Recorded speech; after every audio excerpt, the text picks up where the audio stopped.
Welcome everybody back to another episode of Strip Raw. He with Fred, and we just got a topic that we started talking about last night that we wanted to keep going. Yeah, that's for sure. Simple enough. Back to our roots. Put a microphone in the middle and have a talk. Yeah, man. So, I guess I'll just give the premise of what we started on. I was chilling with my roommate over here watching this show he showed me called Heist on Netflix. And we were in the bourbon, so we watched this episode about bourbon. And basically, over the series of a few years, an employee at a distillery commandeered a few barrels, I guess, of bourbon, and then sold them, sold bottles himself, basically, or whatever, sold cases or bottles, something along the lines of that. He happened to be into sports and softball and fitness, and so he also had a connect for steroids. And obviously, as any man likes in America, he had a large gun collection due to his influx in fundage, if you will. And so ultimately, somewhere in the area, somebody ended up stealing some very high end, or there was a lot of missing high end Pappy, 20-year Pappy. And so they started to look for that, and they kept looking and kept looking. They put out rewards for information, and somebody snitched on this guy. And they came, they saw the barrels in his backyard, got all this, locked him up. And during the lockup, the funny part, the twist in the story was the barrels he had wasn't Pappy. It was from a different distillery altogether, much smaller distillery, but he was doing it. So they were like, well, we got you either way, because he had text messages and all kinds of traces of like all the people he was dealing with. And it was high up people, congressmen and all this type of stuff. So he had a bunch of connects. And anybody that rolled on him didn't have to do any time, basically. So as they were doing the come in, tell us what you got testimonies, so you can have immunity was the deal. Some guy comes in and and they don't show it till like the end of the show, and he's like, "Yeah, I have nothing to do with that dude." And they're like, "So why are you here?" He's like, "Well, I stole maybe a case of bourbon, and he's like, "You sure it was just a case?" He's like, "No more than two." And then like they kept cutting back to it, and ultimately it was like 18 cases he stole over 5 years ago, over the previous 5 years. And they were actually the Pappy 20. So he was the guy. He Mm. just came in and did an anonymous confession, basically, for immunity. And so the guy who they were actually looking for showed up and got off the hook for free because he took the deal for immunity. And they Mm. burned this other guy, basically. And so at the end of the show, all come around. He says, "Man, I hate what it did. I didn't think it was that illegal." Which sounds funny, but understandable, right? It's kind of just nickel and diamond here and there. If you work at a distillery, he says, and you could walk away with a bottle or two of bourbon, would you or wouldn't you do it? Like would you? If nobody, if it wasn't gonna hurt anybody, nobody's gonna see, nobody's gonna report it. Because his whole argument was these are from this distillery and they aren't reporting any losses. So what am I in trouble for? Mm-hmm. you know. And so it's like nobody's reporting anything. You just look and you're looking for something, but this isn't what you're looking for. But my family's getting torn apart for it. You know what I mean? And he Mm. had a valid point about that. So either way, his final question was, if you could take two bottles of Pappy 20 at the distillery, wouldn't you do it? Why wouldn't you do it? You know? And watching a documentary from an outside perspective, anybody would be like, no, I would never steal such a whatever. But then my thought is, technically, yes, because at any job I've ever worked, I've had the privilege of like, hey, nickel and diamond, if you will, like not in a Mm-hmm. shady sense, but like, if I work at a mechanic shop, I have access to tools. If I want to Mm-hmm. use the garage overnight when there's nobody there, I have access to a garage. If I had a bunch of extra gloves laying around, take some home with me. You know what I mean? So I have gloves when I'm working around the house or something. You know what I mean? Like, and it's technically the Yeah. same thing. And my roommate said, yeah, but the difference is you aren't selling them for a profit. You aren't making $1 million off of gloves from your shop. Or, you know what I mean? Yeah. Like you, and I was like, well, yeah, you do really do have a point. Like he was definitely turning it up to another level where he had a full six-figure income besides his regular job. But if you could, if it was something as easy as gloves, say where we work, I can't take home a jet and sell it, even Right, though right, there's right, really funny memes online about people trying to do that. right. Um, but if you could, there's thousands of boxes of gloves laying around, and I take 5 home, and I'm like, you know what? I only need one. Why don't I sell these 4? But they sell for a really good price. Is it Yeah. still? And that's kind of where you draw the line for me because I'm a mechanic. I have access to certain things. I use them to my to easement of my life so that I can do things I need to do. If you happen to need a vacuum pump to hit me up, I could borrow the one from work and get it back, no issues. You know what I mean? Like, but once you start to make it into a source of income, you know, then I think you do get into a hairier situation where it's like, morally, that's kind of where I would draw my line. Everybody's got different Mm-hmm. morals, right?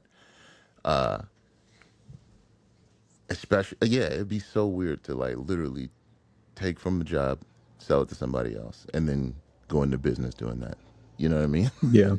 Yeah. And if it was like, hey, Yep. man, I guess even the first time would still be an issue, for me. Yeah.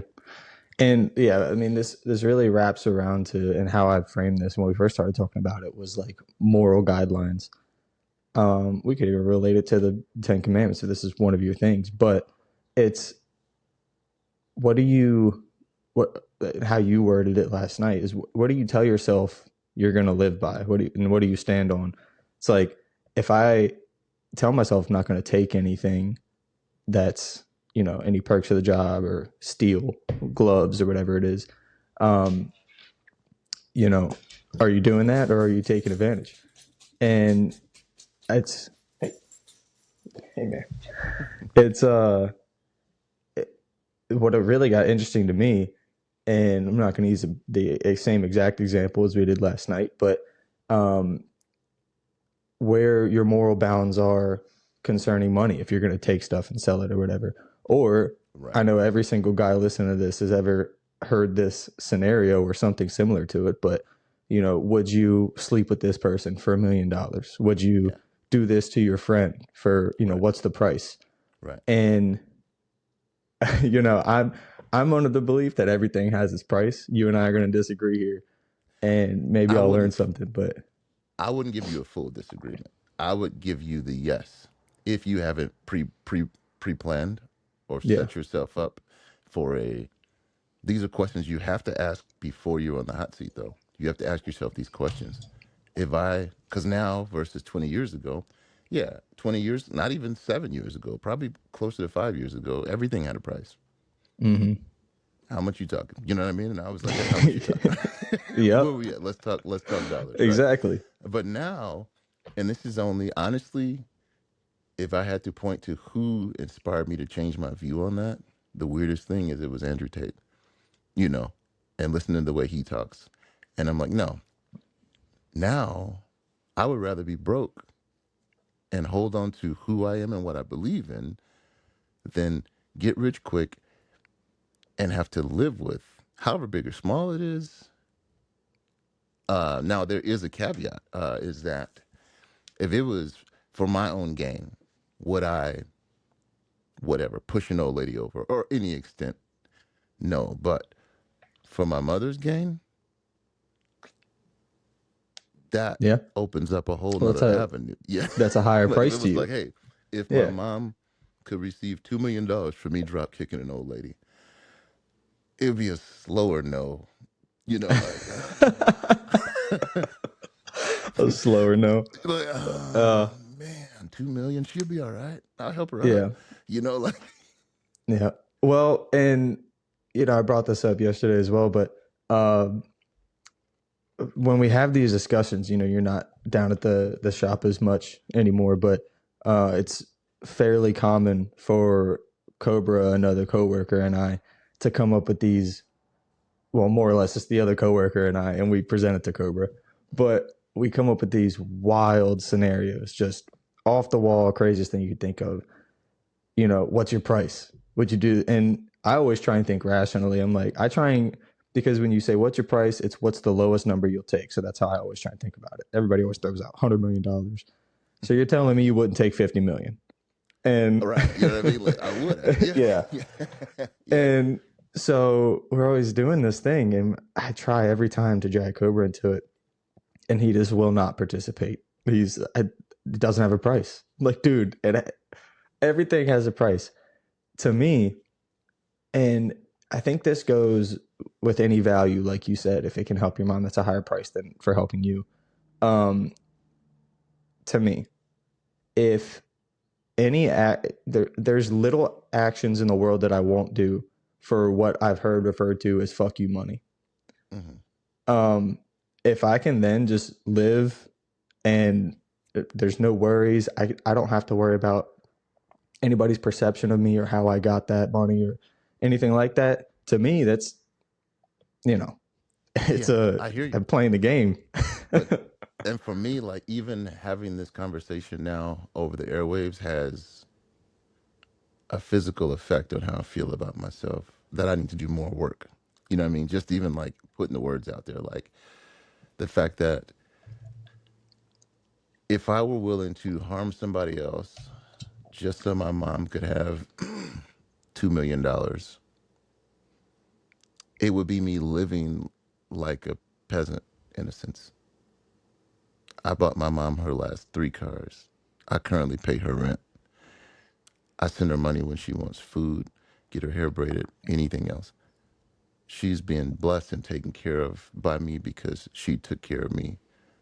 She literally wants for very little and has everything she needs. Why would I still be in the mindset of like, Mm-hmm. take, like, the Lord has put me in a position to be able to do that. You know what I mean? Like, and then I'm going to go ahead and, and so for me, Yeah.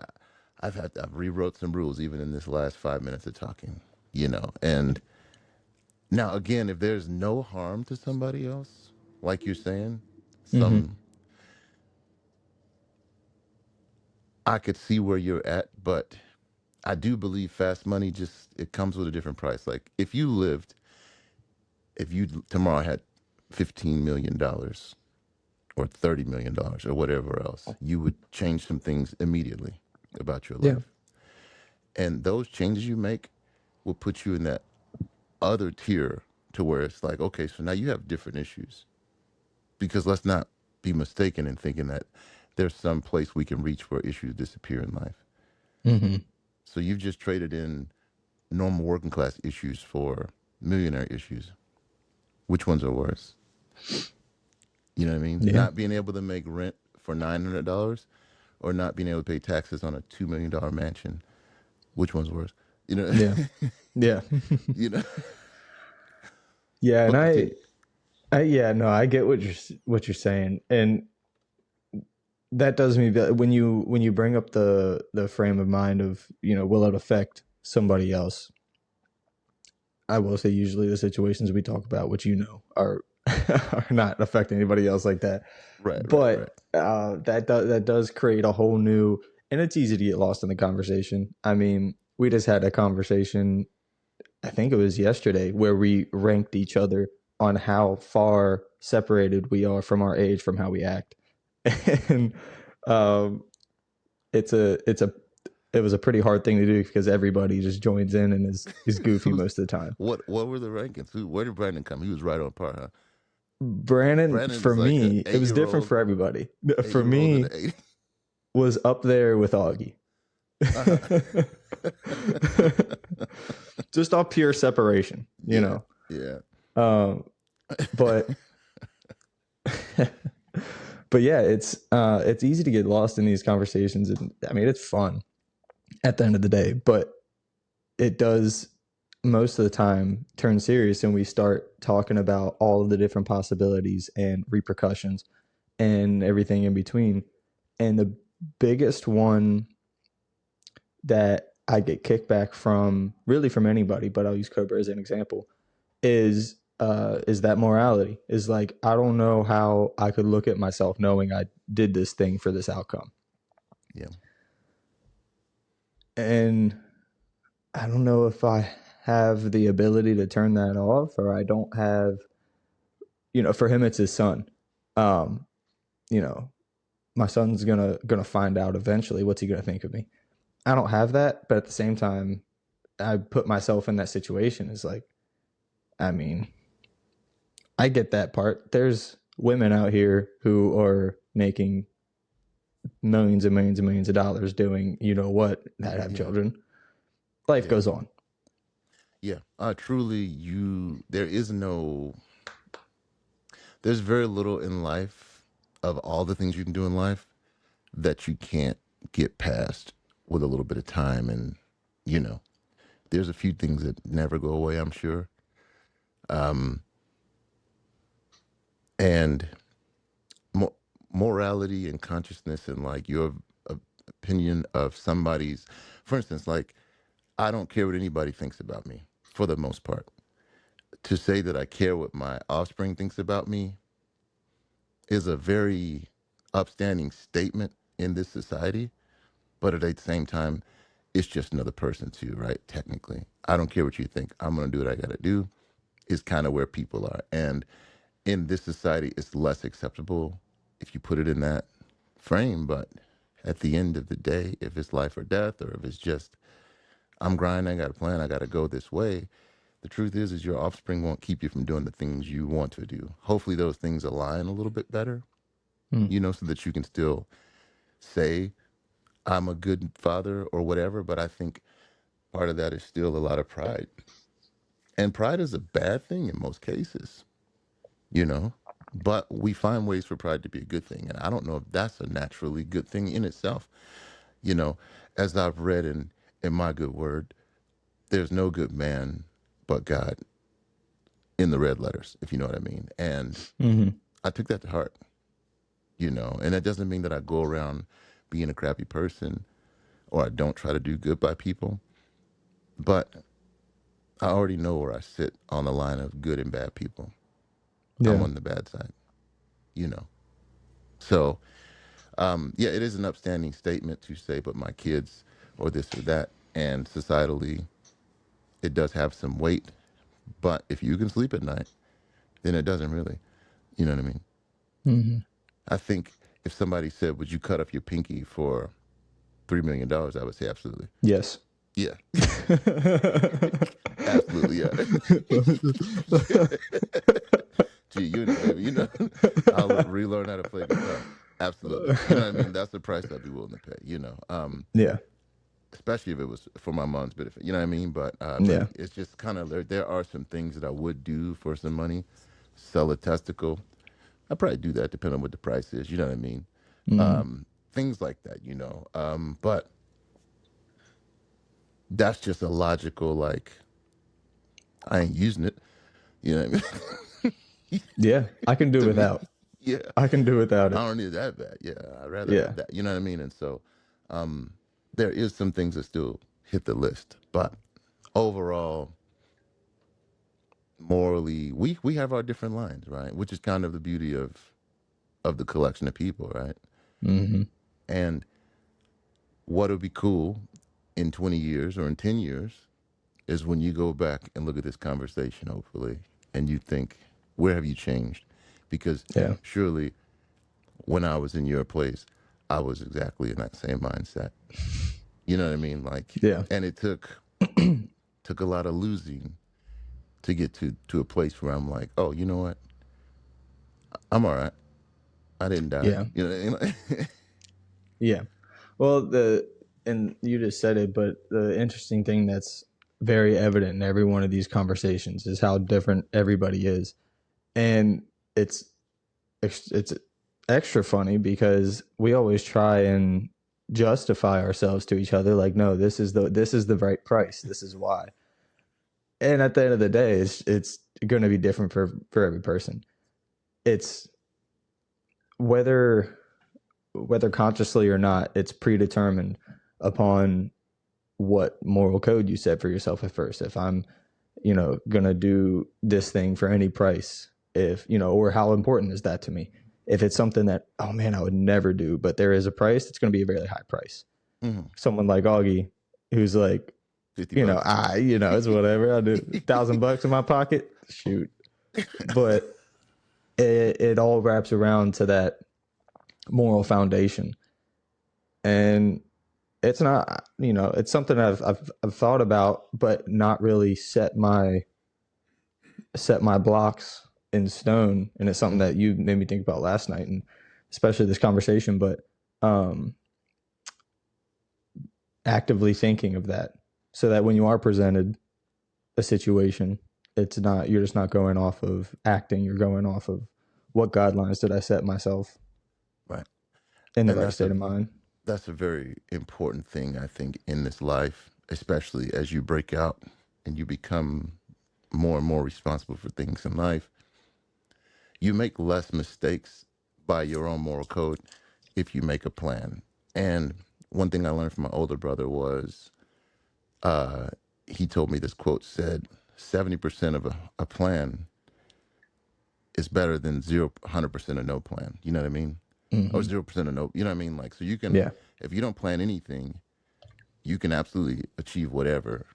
But if you do plan and you fall short, that 70% is going to be more than 100% of no plan. You know what I mean? So Yeah.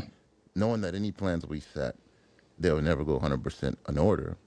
Just aim somewhere and try and get as close as you can. So when it comes Yeah. to walking through life, if you haven't decided, I remember they used to have that conversation about the guy coming down to the shop and he's like, "So if you see a dude putting his hands on a woman in public, what are you going to do?" And the dude's like, "Nothing."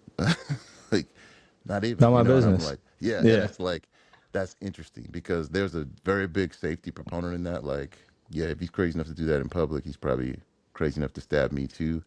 I can understand that, but at the same Yeah. time, again, we take those moral weights from other people's view of us or calculation of what type of man we are, and we say, well, I have to be a man, I have to do something.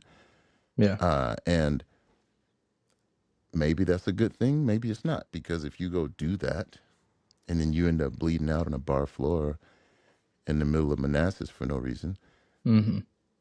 or you could have just kept your mouth shut and, like, Yeah.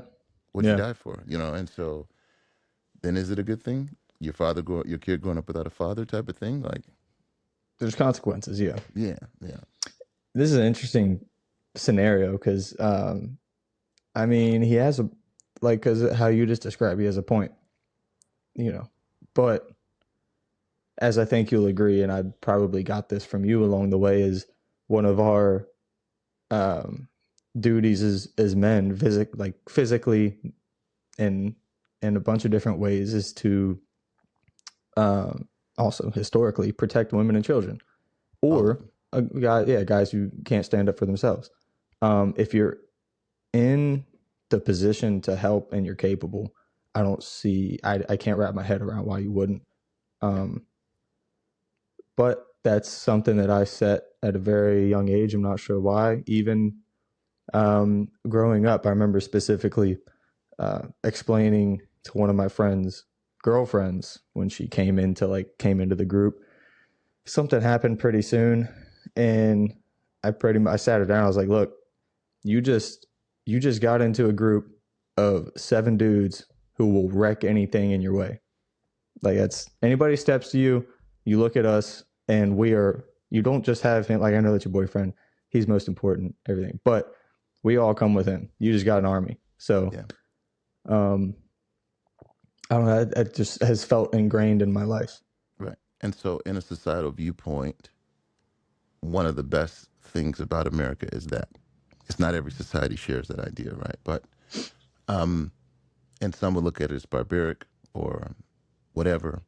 But what you can believe is there's a bunch of dudes out here who, if something is getting a little fishy, a little hairy, because there's no reason to be putting your hands on a lady. Honestly, there's just none. I'm gonna have to stand here between the two of you. Uh, I Mm-hmm. don't know. I'm sure she done something crazy, which is all right, but there's no reason. You know what I mean? And I can't just be here and let you do that. Yeah. Sorry.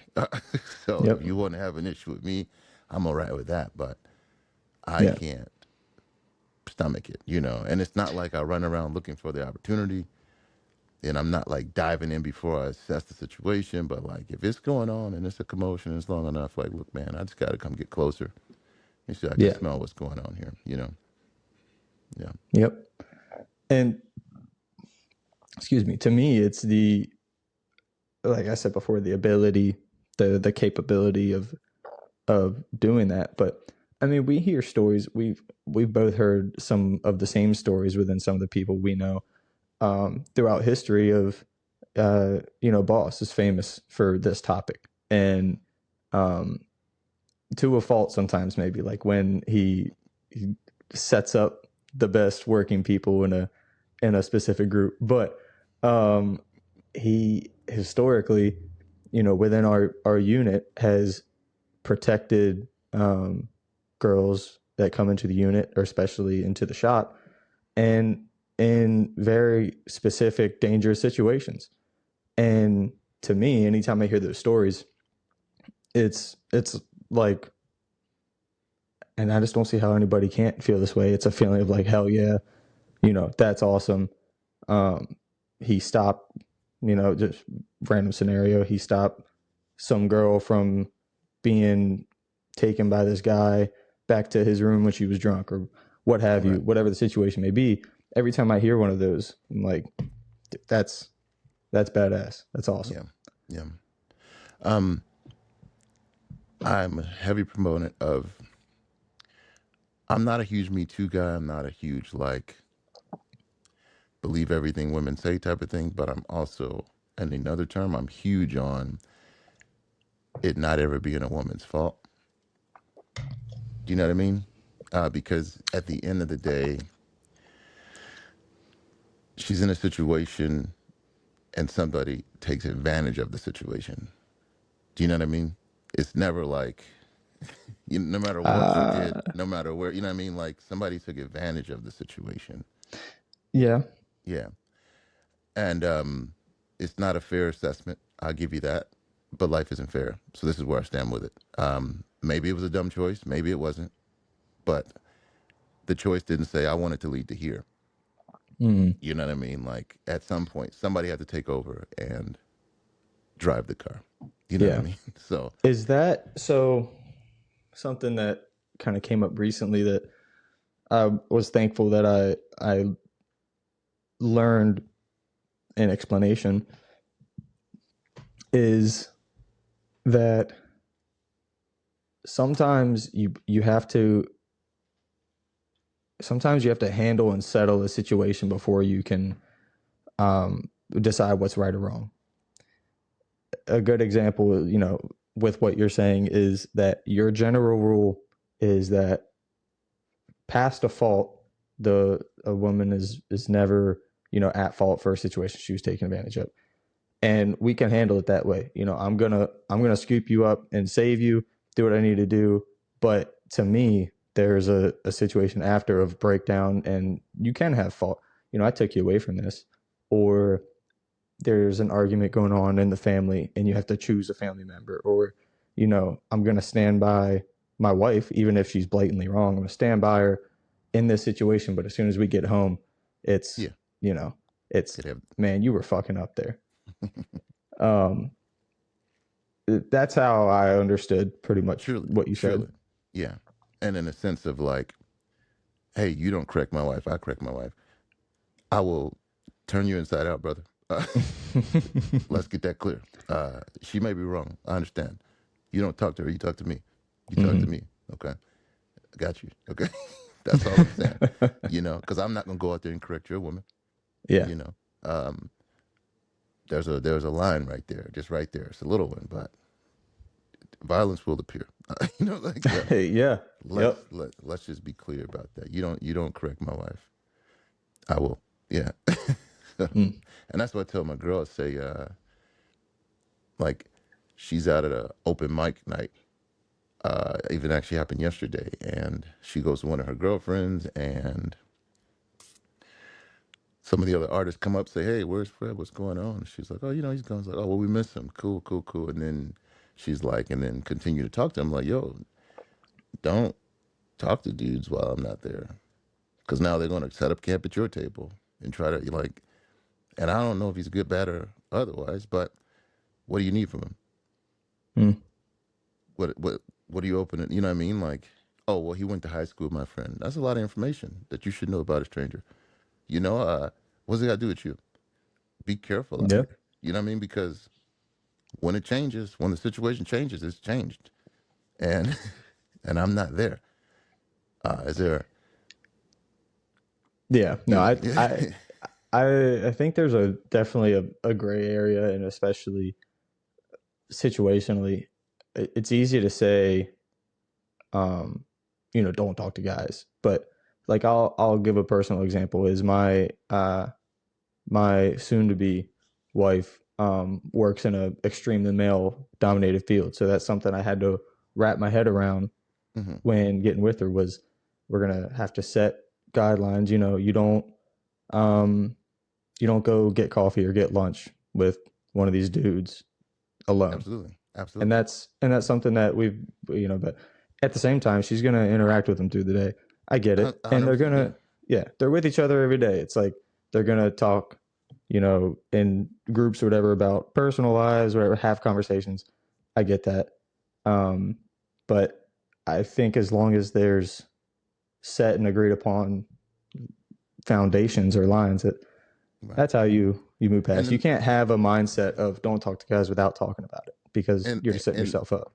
in the same sense, she works in a pretty, dominant consulting league. Most of the people are men in the league. She Mm, deals with dudes all the time. I'm saying when you go out to have a drink with your friends, don't be the one that sits at the end of the table and runs defense for all the other girls. Don't be the one that needs to approach guys and like that is not your business to be handling other people's situations and getting in the faces of dudes. And you're out at the bar with your friends. Ignore them. You don't have to talk to these dudes. Every time you turn around, you got a pretty girl because every time you turn around, go to the bathroom, you come back, she's having to ignore another dude like he didn't see you there. hmm You know what I mean? Like, and it's always when you go to the bathroom type of thing. So I'm like, I understand that, but this is your like understanding is like, don't trust anybody. What do you need to trust him for? You know what I mean? Like, Yeah, just err on the side of safety. Oh, yeah, cool, he's not here. All right. If he's still standing there, go walk away. What do you want? Like, you don't have yeah. to be nice to people. You don't have to be friendly. You don't need to do none of that, you know? And if that's what you need, if that's what you want, you need some other whatever from some other dude, I can't tell you not to do it. I'm just saying I don't prefer it. So you can decide what the weight of that is. I'm not going to yell at you. I'm not going to, I don't prefer it. hmm How important is that to you? And that's as simple and as humbly as I can put it, without adding extra seasoning to it.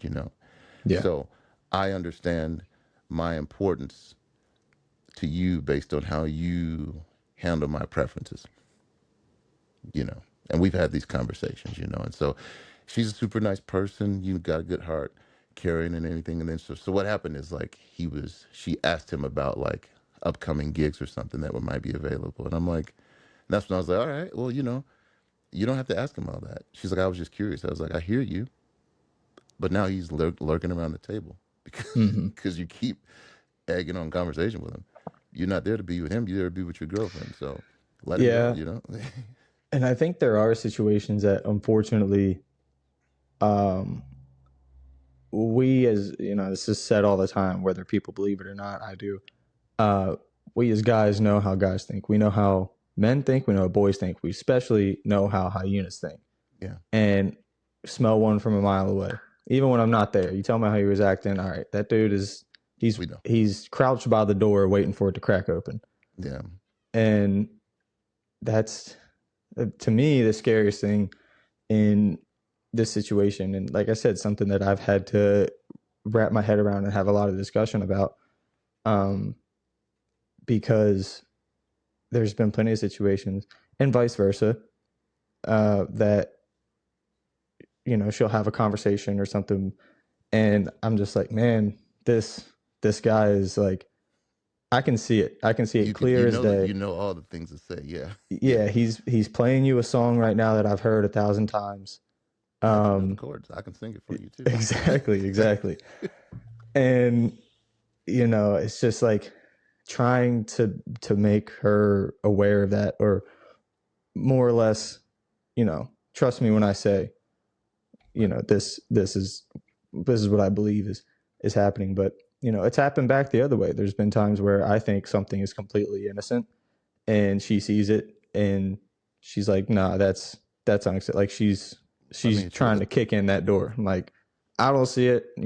I feel like then I have to look back at her, like, if I feel like I'm strong enough to, you know let push me hit that you with the back, why am I not controversy. believing you to do that? Yeah, there's a whole conversation here. Let me hit you with the controversy. Another Exactly. strange thing I picked up on.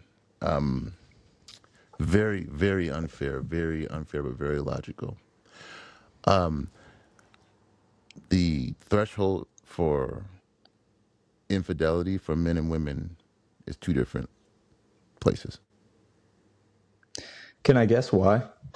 Yes, Is it because I think this way to an extent? Is it because of ease of accomplishment? absolutely. Because of the angle of pursuit, if you will. Uh, so, in order for a man to achieve closeness, we'll call it, with a woman, he's not only got to step to her, maintain funniness and attractiveness and this and that and that, but then also break down other securities to get there. No matter who you are, if you show up and she doesn't like your shoelaces, it's over. You know what I mean? Hmm. Or if you're too short or you know what I mean? Like it's just the simplest things and you out.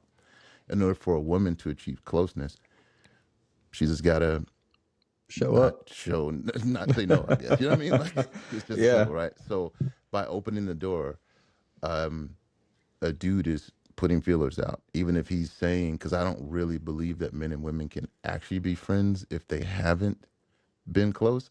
That's just me. Um, if he's talking to her, there's feelers out, even if it's not like an active feeler. It's just gauging where she's at with me. What am I able Yeah. to get away with here? Not that I need to or want to or care about it, but in that same sense, for a man to achieve closeness, he's got so much farther to go, but the door has to be open, right? Yeah. So when it comes to, again, I learned this in a very odd place on a weird podcast, and I thought about it, I was like, yeah, that's very logical.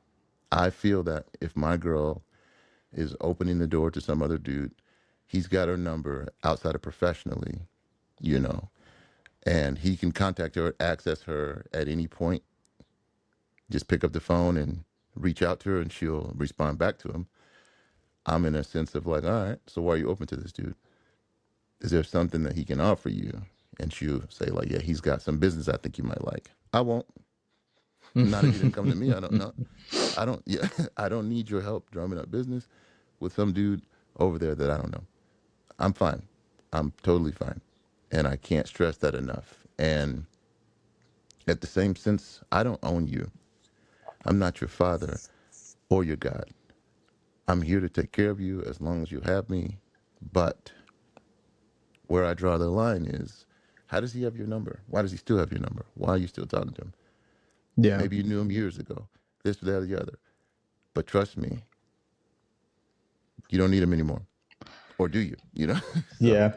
I think what you just said was so I'm not your father, I'm not your God, and I think this gets lost all the time. If you're trying to have these conversations, and there's always a feeling of like, you're controlling me, you're not going to tell me what to do, tell me who to talk to, who to not to talk to, whatever is said. And at the end of the day, I'm not telling you.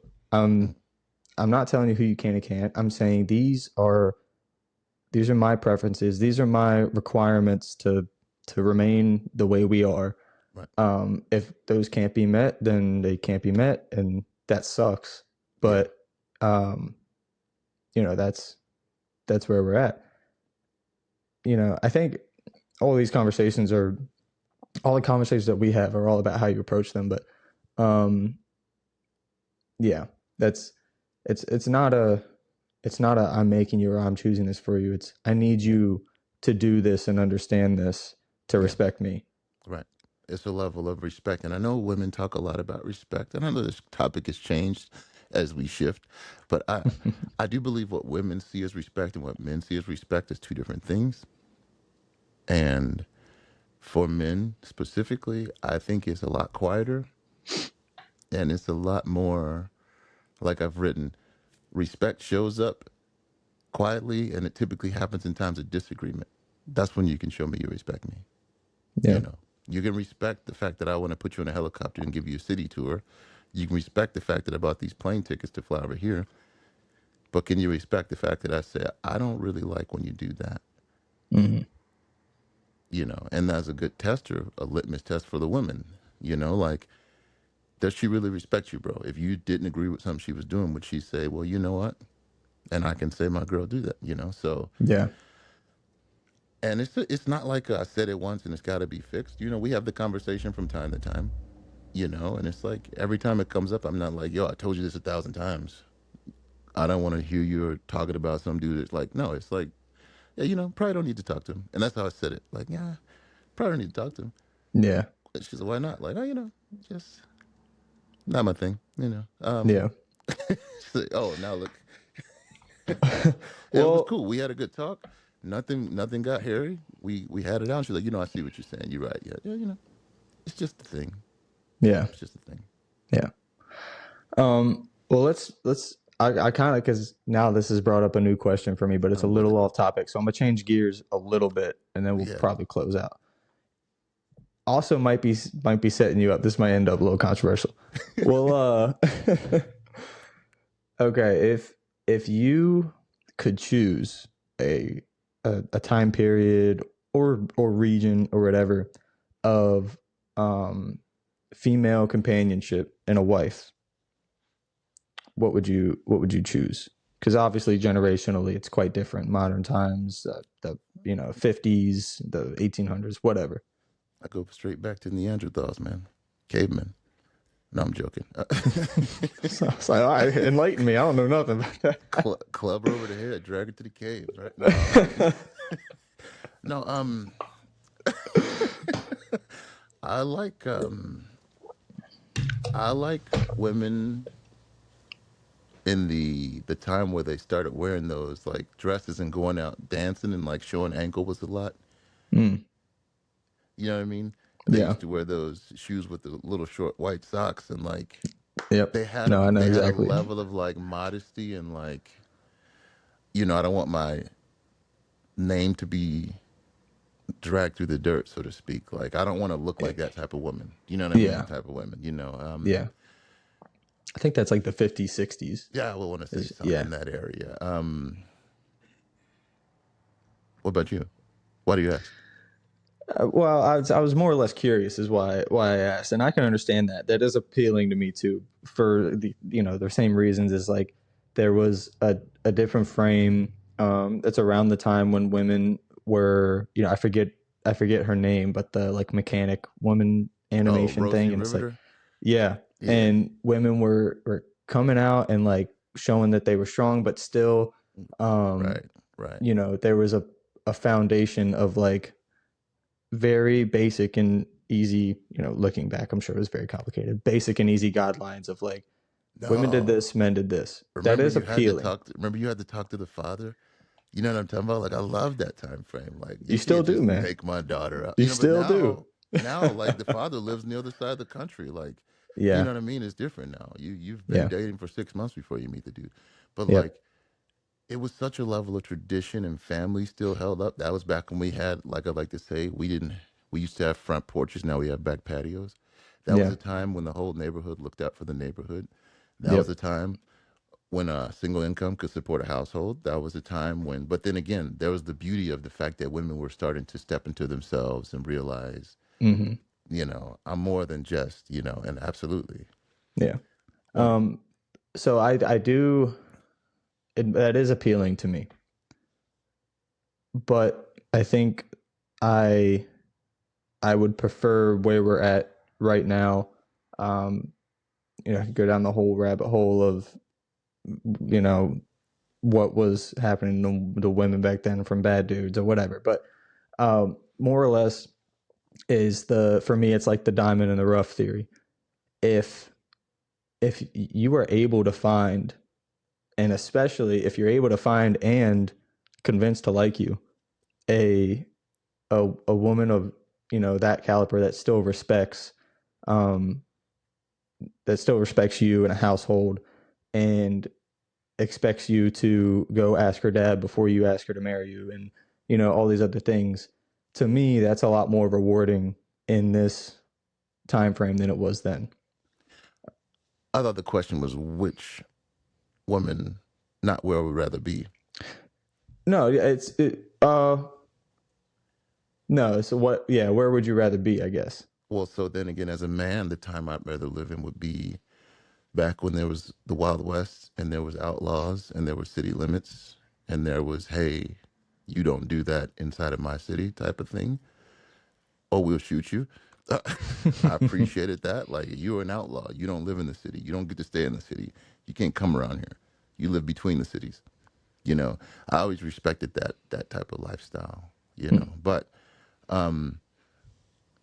obviously we don't know much about black culture back then. But I'm sure there's black cowboys was everywhere. You know what I mean? Like, I'm a They're in the cowboy. movies. Yeah, They're they're in in the the movies. movies, Yeah. bro. So, but as far as much as I love the current set society we live in, there is no way anybody could argue we aren't can't think of the word now, but devolved from where we used to be. There's no way, you know. And so would I rather be a stronger society? Yes. But Mm. am I crying about this? No.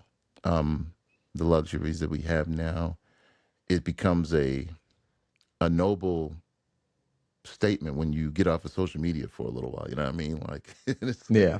wow, which get out into nature. Just put your phone down and climb a mountain. Type of things Yeah. that we just used to do, or I guess take for granted. Then I don't know, but Well, it's something that I appreciate about, I don't like what the majority are doing or how the majority are, but I appreciate the fact that it's easier to see outliers, yeah, whether that be men or women or whatever. But um, it's easier to separate. It's not the majority. You're dealing with something special um, when you find the guy who isn't just all about his TikTok dances and whatever it may be. He's ready to have a real conversation. right, right. Um, Surely we stick out for that. Like the idea of a lot of dudes aren't doing the work, mm-hmm. and a lot of women are doing the wrong work. You know what I mean? And like, so you find that absolutely a good girl stands out like a rose among lilies. You know what I mean? Like, Yeah, and a solid cat. Like I said in the last podcast, we're not here to make everybody into. You know, you don't have to be this. You don't have to be. Not that I'm that, but you know what I mean. Like, you don't have to be on the top end. You could be on the bottom end. That's fine because we need that too. But it's just so many of the same dudes. It's so easy to weed it out. I was talking to one of my older friends from like years ago on Facebook. She had went through a breakup recently, and I was like, "So you dated this dude for 7 years? What'd you learn?" you know, like, you know, and it's like, where'd you find him? He was a line chef. Then, like, okay, so maybe if you look at where you found it, you know, not to crap on dudes that work entry level, lower end positions, but like you got the dishwasher in the back that might be cute to you, but at the end of the day, he's still a dishwasher. He doesn't make as much as you. And somewhere in his life, things have gone much farther wrong for him than they have for you as you're a waitress. And so, and she's a hustler. mm-hmm. She's in school. She's got a daughter, and it's like she's got a lot going on, but you dating some dishwasher from a restaurant like for years, you Yeah, know. yeah. And I mean, that's not to say that if somebody's in that position that they're not capable of. It's a matter of, are you just washing dishes and smoking weed every day, or are Exactly. Right. you Because washing you dishes in the morning, doing classes in the afternoon, going to your second job? Are you working right. to get out of this, or are That's what you? I'm saying. 7 year Yeah, dishwasher is happy with being a dishwasher. And I need yeah, guys like that in the society because I don't want dirty dishes. But Yeah. you got to look at his aspirations. If he's going to stay in the same position, like my current job that I'm leaving was one of the easiest, most rewarding jobs I've ever done. And I couldn't stay. And I was asked why. I mean, like I said, well, because I need to make more money and I'm young enough to do more. So sitting here would be wrong. As fun as this is, I get to travel and stay in hotels and rent fancy cars. It just wouldn't be right for me to stay here and not go back to hustle. So I'm going to go back overseas, stack some more, come back and try again until I get to the place where I can make it. I want a certain level of like my own without having to go to work. Yeah. You know what I mean? And This is something we were talking about yesterday. Do you believe in, in completely off topic? Y'all are just hearing us bullshit yeah, now. Do you believe in retirement jobs? A retirement retirement. job? Absolutely. My dad, when he retires, will not be able to sit still. He's going to have to And do something. I get that for a certain generation. That's not me. It's I'm putting in that work, my face is in the dirt. I'm making myself miserable day in and day out. It's been 4 years straight so far for the goal of not, once I retire, that's it. I'm not yeah, working. I'm not working for anybody. I don't have to show up anywhere at a specific time. Nobody's yeah, writing me a paycheck. I'm going to be set. I'm going to make my own way, whether I'll have investments or properties yeah. or whatever. That's my goal. But the idea of, Josh will say all the time, he's like, man, that'd be a sweet retirement job. What are you talking about? No, man. Nothing, not My one job on this planet is sweet after retirement. man, I'm telling you, bro. So my retirement job, I'll be a yoga instructor on a retreat. Yeah. Make a I few mean, dollars, maybe not. See the sunrise every day. You know, and I get it. There's exceptions, but to me, even yoga instructor, that Monday, when you have a class scheduled and your alarm goes off and you're like, oh, man, I don't want to today. That's that feeling that I don't want to have ever again. that's the feeling that this generation is Well, afraid of. yeah, Yeah. guilty, And but for yeah, us, like that idea is like you've ever heard of Champions Hour? It's like 4 no, a.m. or whatever. It's like if you're up at 4 a.m., you're up with the champions. It's like but you have it in you, bro. The way you train when you used to race. no, and I know I'm capable. That's the thing is like it's not a pride thing. It's not a Yeah, and if I want to, I'll do it. yeah. It's just preference. If yeah, if and I just want to do what I want to do. I don't want to be made to do anything. Right, right. And so Champions Hour, nobody can make you do it. It's your Yeah, choice to.